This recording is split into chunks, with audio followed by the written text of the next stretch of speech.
ගරු නියෝජ්‍ය කතානායකතුමනි, අපේ රට ඉතාම තීරණාත්මක හා අඳුරු අවස්ථාවකට මුහුණ දීලා තියෙන වෙලාවකයි අපි මේ හදිසි නීතිය පිළිබඳ විවාදය පවත්වන්නේ පාර්ලිමේන්තුව තුල.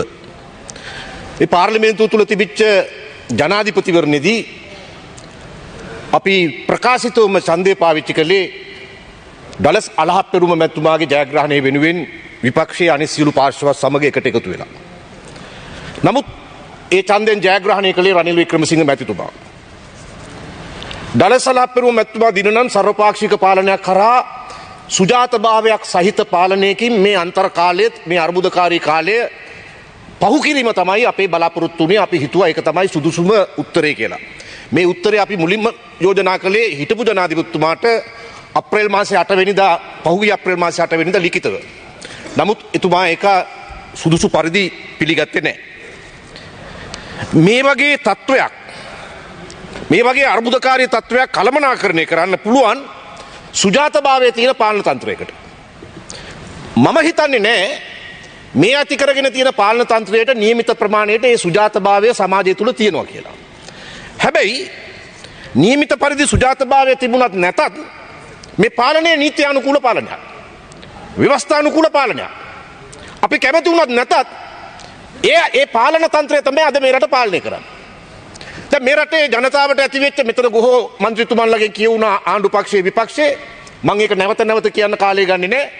ඇති වෙච්ච දරුණු ආර්ථික පීඩනය මත, ඒ ඇති වෙච්ච අසරණ භාවය මත, අපේ රටේ තියෙන මේ ඛේදජනක තත්ත්වය මත, ඒකෙන් ඇති වෙච්ච ආවේගය මත මහා ජන සන්නිපාතයක් කොළඹට ඇවිල්ලා ඒ මහා සටනක් කරලා ඒ අනුව හිටපු ජනාධිපතිතුමා සාමකාමීව දූරය අත්හැරලා ඉවත් වුණා.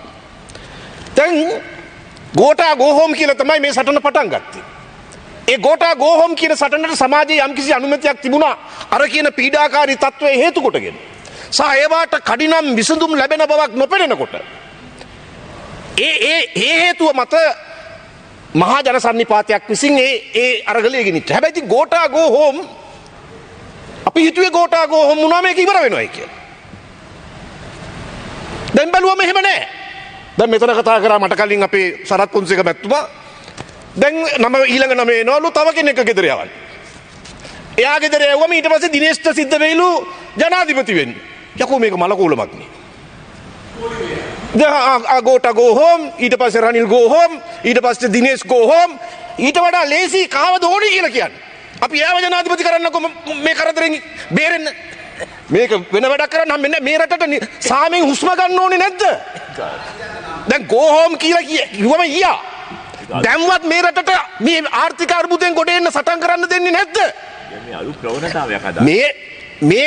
මේ පාලන තන්ත්‍රය පිළිබඳව අපට විවේචන තියෙනවා. අපිට එකඟ වෙන්න බැරි තැන් තියෙනවා. හරි, ඒවා අපි වෙනම බේර ගන්නම්. මේක මේ හැමදාම මේ රටේ මිනිස්සු ජාත්‍යන්තර නාලිකාවලට ප්‍රවෘත්ති සපයමින් මේක නිකන් අර ලිබියාවක්, මේක නිකන් අර අප්‍රිකාවේ තියෙන රටක් සයිස් එකට ප්‍රතිරූපය හදන එකද අරගලය. ඒ අරගලයට දර සුජාතභාවය දෙන්නේ යන්නේ.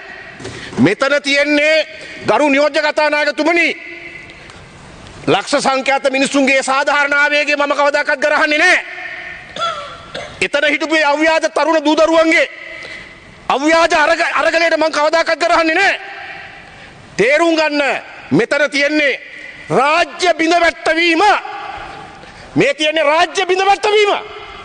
ඒකට හිට දෙන්න බෑ. මම විපක්ෂේ හිටියත් ආණ්ඩුවේ හිටියත් කොහේ හිටියත් ඒකට හිට දෙන්න කියලා මං කියන්නේ නැහැ. ඒක කරනවා නම් ඒක මහා පාපයක්. මට රනිල් වික්‍රමසිංහගෙන් ඇමතිකම් ඕනේ නැහැ. මට මගේ රාජ්‍ය ඕනේ. මට මගේ රාජ්‍ය ඕනේ. මේ ආර්ථික අර්බුදයෙන් බැටකාලා අපි ගොඩ එන දවසට අපේ රාජ්‍ය තියෙන්න ඕනේ. මේ යන්නේ වෙනකට නෙවෙයි. හරි, ජනාධිපති මන්දිරය ඇල්ලුවා. අරලියගහ මන්දිරය ඇල්ලුවා. ජනාධිපති ලේකම් කාර්යාලය ඇතුළට ගිහිල්ලා ඇල්ලුවා. දැන් මේවා සාමකාමීද? රාජදේපල අත්පත් කරගන්න එක. දැන් මේවට සාමකාමී කියලා අපි කිව්වොත් හෙට දවසෙත් ඇවිල්ලා දැන් පාර්ලිමේන්තුව අල්ලන්න ආවා. එදා ඒ ආරක්ෂක අංශ සුදුසු පරිදි බලය පාවිච්චි නොකළා නම් අර හමුදා බටයෙකුගේ ඔළුවට යකඩ පොළු වලින් ගහද්දි වෙඩි තිබ්බේ නැහැ. ඒ හමුදාවේ ඉවසිල්ල මේ තමයි ලෝකේ ඉන්න හොඳම හමුදාවක් මේ. එක්සත් ජාතීන්ගේ සාමසාධක හමුදාවේ ලොක්කොන්ගෙන් අහන්න ලංකාවේ හමුදාව මොනතරම් ජීවුණු හමුදාවක්ද කියලා. හැබැයි ඒ ජීවුණුකම කියන්නේ නිවටකම කියලා හිතන්න එපා. අද මොකද මේ කරන්නේ? මුලින්ම මේකේ 73 ගෙවල් ගිනි තියලා දේශපාලඥයෝම මානසික වශයෙන් බැරියර් දැම්මා. බය කළා. ඊළඟට මහා සංඝරත්නයට එතනින් එනවා එක එක තර්ජන කතා මහා සංඝරත්නයට මානසික බාධා පැමිණෙව්වා. ඊළඟට කලාකරුවන්ට මානසික බාධා පැනෙව්වා. ඊළඟට දැන් ඇවිල්ලා පොලිසියට මානසික බාධා පැනෙව්වා. කවුරු හරි අත්අඩංගුවට අරගෙන උසාවියට යනවා මේ සාධාරණ ඇත්ත චෝදනාව කරලා. නීතිඥයෝ එනවා 200ක් විතර ඇවිල්ලා සද්ද දාලා ඒ කියන්නේ නඩු විනිශ්චයකාරයාට හිතනවා යකෝ මේකට අප නොදුන්නොත් මූ මගේ ගේ ගිනි තියයි කියලා. ඒ කියන්නේ මානසික බාධා පමණු ඇවිල්ලා එදා රෑ පාර්ලිමේන්තුවත් අල්ලගත්තා නම් අද රාජ්‍යයක් පවතීද? ඊට පස්සේ අල්ලගන්න තියෙන ශ්‍රේෂ්ඨාධිකරණ ගොඩනැගිල්ලයි ITN එකයි රූපවාහිනියයි අල්ලගත්තා. අපි අතර රටාව දැම්බලා අපි කියන ඉදිරියට බලලා. දැන් මේකද අපිට ඕන. දැන් මෙහෙම යන්න දුන්නොත් දැන් ජනාධිපති මන්දිරයත් වටලලා අපේ ආර්ථික අර්බුදය අද ඉතා දැනුවත්ව බාහිර පාර්ශවයන් විසින් යොදා ගනිමින් ඉන්නවා රාජ්‍ය බිඳවට්ටන්න. මෙන්න මේක තේරුම් ගන්න. රාජ්‍ය බිඳවැටවීම සඳහා මහජනයාගේ තියෙන සාධාරණ ආවේගය, සාධාරණ පීඩනය, දුක් ගැනවිල්ල ඉතාමත්ම අවභාවිතාව යොදවනවා. දැන් ජාතික රාජ්‍ය කියන එක අපිට හොඳට නරකට දෙකටම බලපාලා ඇති. නිදහස් සෞඛ්‍ය සේවය දුන්නා අපිට ජාතික රාජ්‍ය හොඳට. නිදහස් අධ්‍යාපනය දුන්නා අපිට ජාතික රාජ්‍ය හොඳට. තව අවස්ථාවල නරකටත් බලපාලා ඇති. කොහොම නමුත් හොඳට හෝ නරකට මේ ජාතික රාජ්‍ය පවතින්න ඕන. ජාතික රාජ්‍ය බිඳවට්ටන්න දීම තරම් අපරාධයක් පාපයක් සියරා ලියෝන් අන්න එක කරා. හයිටිය අන්න එක කළා. මම දැක්ක මේ අරගලේ ඉන්නවයි කියලා කියන කට්ටියක් එක්සත් ජාතික සංවිධානයේ කාර්යාලයකට ගිහලා ජාත්‍යන්තර මැදිහත් වීමක් ඉල්ලනවා. ඒ වගේම දෙමළ ජාතික සන්ධානයේ ශ්‍රීධරන් මන්ත්‍රීතුමා කොහෙද පිටරටකට ගිහිල්ලා උතුරු නැගෙනහිරට විදේශීය හමුදාවක් ඉල්ලනවා. දැන්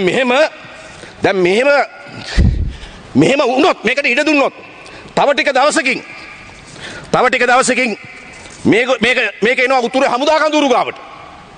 ගලවගෙන ඵලයව කියනවා යන්න වෙනවා. ඊළඟට එනවා ආගමික ස්ථාන ගාවට. කූරගලට යන්න කියනවා යන්න වෙනවා. මෙහෙම රටක් අපාලිත අරාජික වෙන්න ඉඩ දීලා බලා සිටීම නෙවෙයි කළ යුතු වන්නේ. හැබැයි අපි අද ඒ නිසා මම මේ තව පැහැදිලි කරන්නම්. ඒ රටක් අරාජික කරන්න ඉඩ දීලා දෙන එක නෙවෙයි කරන්න ඕනේ. අර පොළොන්නරුවේ മന്ത്രിතුමාව මරා දැම්මා. ඒ මනුස්සයා කරපු වරදක් නැහැ. මේ ඉන්න වෙල්ගම മന്ത്രിතුමාට පහර දුන්නා. ඒ මනුස්සයා කරපු වරදක් නැහැ. අපි මිනිස්සුන්ගේ පීඩනය දන්න හින්දා හැම දෙයක්ම අපිට දරා ගන්න පුළුවන්. හැබැයි රාජ්‍ය බිඳවට්ටන්න දෙන්න බෑ. රාජ්‍ය බිඳවට්ටන්න දෙන්න බෑ. වෙල්ලමුල්ලි වයිකාල වලට ගිහලා කාම්ප් එක ගලවන්න කියයි අරගලය. කූරගලට ගිහලා පන්සල ඉවර කරන්න කියයි අරගලය. එහෙම අරගලයට තමයි අර සමහරු සුජාතභාවය දෙන්නේ. දැන් ඔබතුමාලා හොයලා බලන්න තායිලන්තයේ එක වෙලාවක තිබ්බ කහ කමිසකාරයෝ කියලා සටනක්. ඒකත් අර ගෙදර යන්නේ නැතුව තිබ්බ සටන. හොයලා බලන්න. ඒ තිබ්බ නීතිඥ සංවිධානයක්. ඒකට තමයි ඇමරිකාව ෆන්ඩ් කරේ අරකට වීදම් කරන්න. මම ඉදිරිපත් කරනවා ලේඛනයක්. මේ ලේඛනේ ඇමරිකාවේ CIA සංවිධානයට අනුබද්ධ NED කියලා සංවිධානයක් තියෙනවා. 1983 මේක පටන් ගත්තේ. National Endowment for Democracy සංවිධානය නම NED. ප්‍රජාතන්ත්‍රවාදය සඳහා වන ජාතික උරුමය. මේ සංවිධානය රටවල් 100ක විතර වැඩ කරනවා. මේ සංවිධානය මෙන්න මුදල් දීලා තියෙනවා. නීතිය හා සමාජීය පදනමට 2020 වර්ෂයේදී පමණ ඩොලර් 1,72,670ක් දීලා තියෙනවා. මං ගාව ලේඛන තියෙනවා මම සභාගත කරනවා මේ ලේඛනේ. ඊළඟට විකල්ප ප්‍රතිපත්ති කේන්ද්‍රයට 2020 වර්ෂයේදී පමණක් ඩොලර් 2,85,000ක් දීලා තියෙනවා. මීට අමතරව USAID, CSI, ROL ව්‍යාපෘතිය ශ්‍රී ලංකාවේ නීතිය ආධිපත්‍ය ප්‍රවර්ධනය කිරීම සඳහා සිවිල් සමාජ මුලපිරීම සඳහා 2013-2017 කාලය තුල ඩොලර් මිලියන 3.9ක් වැය කර තිබෙනවා. මෙම අරමුදල් වැය කරලා තියෙන්නේ ශ්‍රී ලංකා රජයේ නීති සංගමය හරහා කියලා තමයි මේ වාර්තාවේ දැක්වෙන්නේ. බලන්නකෝ වැඩි. දැන් අපිට මානසික බාධා පමුණුනොත් මේවා කිව්වොත් ගා ඉද්දන්නේ නැහැ. මේවා කිව්වොත් ගේ ගිනිතියක් දන්නේ නැහැ. මේ මානසික බාධා. ඒවට යටත් වෙන්න බෑ. හමුදාවට ළඟට ගිහිල්ලා අර වීඩියෝ එක තියෙනවා. මේ කුළු ගැටෙක් යුද අපරාධ කළා තොපි. මේ හමුදාවට කියන්නේ. බල යුද අපරාධ කරා ප්‍රභාකරන් හොඳයි යකෝ උඹලට වඩා. මේ හමුදාවට එහෙම කියන්න පුළුවන් කාටද? මේ හමුදාව හැම විපතකදීම මිනිස්සු ගාව ඉන්න හමුදාව. ඒ හමුදාවටත් දැන් බැරියර් දාන්න එනවනේ. මම දැක්ක අර කැවුතු ආච්චිද කවුද කියලා කෑනු කෙනෙක් ඉන්නවා. ඔය සෝෂල් මීඩියා වල කැවුතු ආච්චි කියලා කට්ටිය කියන්නේ අර. ඒ අම්මා කියනවා ආච්චි දම්මද මන් දන්නේ. ඒ අම්මා කියනවා මේ හමුදාව ගාවටලා මුන්ගේ ගෙවල් හොයාගෙන ගිනි තියන්න ඕන. හමුදාවගේ ගෙවල් හොයාගෙන ගිනි තියන්න ඕන. දැන් මේ මොකද කරන්න හදන්නේ? හමුදාවේ ගෙදර ඉන්න නෝනා කෝල් එකක් දාලා හමුදාවේ මහත්තයාට කියනවා අනේ ඔයා නම් ඔබට පැටලෙන්න එපා කියලා. අන්න මානසික බාධා. මේක සැලසුම් සහගතව රාජ්‍ය බිඳවට්ටන්න කරන්නේ. අර සරත් පොන්සේක මහත්තයා මෙතන නියෝග කළා හමුදාවට. ඕගොල්ලෝ වෙඩි තියන්න එපා, පහර දෙන්න එපා, මුකුත් කරන්න එපා. ඔහේ සාන්ත දාන්ත තීන්තු කුඩුවක බලන් ඉන්නලු. ඒ කියන්නේ පාර්ලිමේන්තුවේ ලුව බලන් හිටපන්. මේක මේ අරාජිකත්වය. මම කියන්නේ මේක අරගල කරුවන් නෙමෙයි අරාජික කරුවන්. මේ රට අරාජිකත්වයෙන් අරාජිකත්වයට දැවට්ටන්නම්. ඒකට ශක්තිමත්ව මුහුණ දීම අත්‍යවශ්‍යයි. හැබැයි ඒක සඳහා ගන්න හදිසි නීතිය සාමාන්‍ය සිවිල් ජන සමාජයේ යුක්තිසහගත අයිතිවාසිකම් පොඩිපට්ටම් කරන්න පාවිච්චි කළොත් ලබන මාස විවාදයේදී අපි මේකට විරුද්ධ වෙනවා. අපේ ඡන්ද ටික තීරණාත්මක නෑ. හදිසි නීතිය සම්මත කරගන්න එක ඇත්ත. හැබැයි අපිට බෑ එහෙම වුණොත් මේ හදිසි නීතියට පක්ෂ වෙන්න. මේ අරාජිකවාදීන් ඒ මහා රාජ්‍ය බිඳවැටීමේ අපරාධය ඒක නතර කරන්න ඕන. ඒකත් එක්ක හුරතල් වෙන්න ඔය සමහර දේශපාලඥයෝ හිටියට අපි නම් ඒ අපරාධයට අකුරකින්වත් සම්මාදම් වෙන්නේ නැහැ, වචනකින්වත් සම්මාදම් වෙන්නේ නැහැ. මම සභාගත කරනවා අර NED සංවිධානයේ විසින් ලංකාවේ විවිධ සංවිධාන වලට දීලා තියෙන මුදල් ගැන ලේඛනය මම ඉල්ලා සිටිනවා ඒක හැන්ඩ්ෂේක් ගත කරන්න කියලා. මම ටිකයි කිව්වේ තව සංවිධාන ගොඩකට ඩොලර් එවලා තියෙනවා. මේවා තමයි ඔය YouTubersලා සමහර YouTubersලාට ගියා. එක විදියට මේක මට අර රුසියාවෙන් ආපු දෙන්න කියනවා ඔය ගෝල් ෆේස් එක ගාවින් ගියා අපි වාහනයක. ඒගොල්ලෝ කියන යුක්‍රේනෙත් ඔහොමයි උනේ. මොකද? කවුද? යුක්‍රේනෙත් ඔහොමයි උනේ. ඒ රුසියාවට හිතවත් ජනාධිපතිව එලවන්න ඕම පාක් එකට ආව සෙනග. එයා කිව්වා එහෙ ඇමරිකන් එම්බසි එකෙන් ඒ ආපු එක පුද්ගලයෙකුට දවසකට ඩොලර් 3 ගානේ වියදම් කළා කියලා. එයා ඒ රුසියන් ජාතිකයා කිව්වේ. එයා මේ ගෝල් ෆේස් එක බලලා කියනවා උඹලා රට පාලනය කරන්නේ උඹලා ජනාධිපති නෙවෙයි උඹලා ජනාධිපතිට උඩින් ඇමරිකානු තානාපති ඉන්නවා කියලා තමයි මට නම් තේරෙන්නේ කියලා. ඇත්ත කතාව. ගෝඨාභය රාජපක්ෂ ජනාධිපතිතුමා මම හිතන්නේ සතියකට 3 පාරක් විතර ජූලියා නෝනා හම්බෙනවා. ඒ නෝනා ගෝඨාභය රාජපක්ෂ මහත්තයාට හොඳට මානසික බැරියර් හදනවා. ගන්න ඕන තීරණ ගන්නේ නැහැ. එතකොට අර්බුදය උස්සන්න වෙනවා. දැන් අවසානයේ එහෙම කරයි කියලා එතුමට කොහේ රටකින්වත් පිටක් ලැබුණේ නැහැ. මේක මම කියන්නේ මේ අපේ තීරණාත්මක මොහොත. මේක අපි අතර මොන වාද වේද තිබ්බත් මේ රාජ්‍ය බිඳවැටීමේ මෙහෙයුමෙන් අපි මේ රාජ්‍ය බේර ගන්න ඕන. මිනිත්තු දෙකක් තියෙනවා. ඒක අවම යුතුයකමක් අපේ. ඒක අවම යුතුයකමක්. හැබැයි ඒක කියලා තමුන්නාන්සලා හදිසි නීතිය දාගත්තට පස්සේ ආයෙ එන්න මේ කන්දත් අපේ තමයි අර කන්දත් අපේ තමයි කියලා මෝඩ චූන්නන් දාන්න එන්න එපා. එතකොට තමයි මේ රටේ මිනිස්සුන්ට යකා හෙන්නේ. උන් තාමත් පාඩමක් ඉගෙනගෙන නැහැ කියලා. හැබැයි රටේ අතිමහත් බහුතරයට මේ එනේන මිනිහා ගෝ හෝම් කී කියන්න උවමනාවක් නැහැ. අර සල්ලි හම්බෙන කට්ටිය විතරයි ඒක ෆෝම් කරන්නේ. ඒ නිසා අපි හිතනවා තමුන්නාන්සලාගේ පාලනයට නොලැබී තිබෙන සුජාතභාවය ඉක්මනින් ඇති කරගත යුතුයි. ඒ සඳහා සර්වපාක්ෂික ජාතික එකඟතා පාලනයක් පිහිටුවීම සඳහා කටයුතු කළ යුතුයි. අපි ඉදිරියේදී අපේ පක්ෂයේ හැටියට ඒකට අපේ යෝජනා මාලාව වැඩපිළිවෙල ඉදිරිපත් කරනවා විවෘතව. අපි කවුරුත් මේ වෙලාවේ වගකීමෙන් කටයුතු කළ යුතුයි. අපිට තියෙන දේශපාලන කෝන්තර පිරිමහ ගන්න ගිහිල්ලා අවසානයේ මේ රට සියරා ලියෝන් එකක් එහෙම නැත්නම් අප්‍රිකාවේ හයිටියක් එහෙම නැත්නම් ලිබියාවක් බවට පත් වෙන්න ඉඩ නොදිය යුතුයි. ඒක අපේ අවම වගකීම. මේ රාජ්‍ය තුල ජීවත් වෙන්න ඕන නම් අපේ දරුවෝ මේ රාජ්‍ය තුල හැදී වැඩෙන්න ඕන නම් මේ අරාජිකවාදීන්ට ඉඩ නොතැබිය යුතුයි. ඒ සඳහා සාධාරණ ලෙස දැන් කිව්වා රූපවාහිනියට පැන්න කෙනාව ප්ලේන් එකෙන් ගෙනාපු විදිය කැතයිලු. ඌ පැන්න විදිය හොඳයිද? මට ඒ වෙලේ අහන්න හිතුනේ ඉතින් හොඳ නැහැනේ බාධා කරන්නේ. දැන් මිනිහා රූපවාහිනියට පැනලා පොහොදා වැඩසටහන නවත්තලා අපි තමයි අරගලය කියලා නැවැත්තුවා පොහොදා වැඩසටහන. එතකොට මේක හොඳද? ඒක දරුවෙක්ද? ඒ දරුවන උන්දගේ අපච්චි කවුද කියලා හොයන්න ඕන. මේ අපච්චිද කතා කරේ. ඒ දරුවන්ගේ අපච්චිද කතා කරේ. දරුවනේ මේ මරුව වගේ හැසිරුනේ. මම කියන්නේ අර හදවතින් මේ තිබිච්ච පීඩන නිසා ආපු අවංක තරුණ කොල්ල කෙල්ල ගැන නෙමෙයි මම මේ කියන්නේ. මම මේ කියන්නේ මේක සැලසුමේ පිටපත ලියලා පිටපතට අනුව වැඩේ කරන කට්ටිය.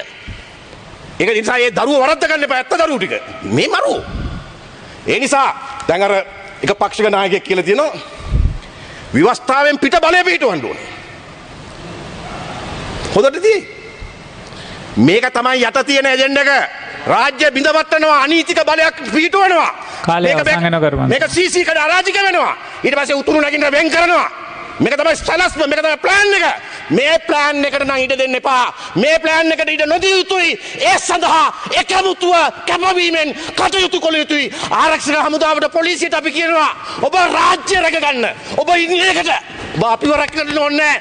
රාජ්‍ය බිඳවැටීමේ පාවතර මෙහෙයුම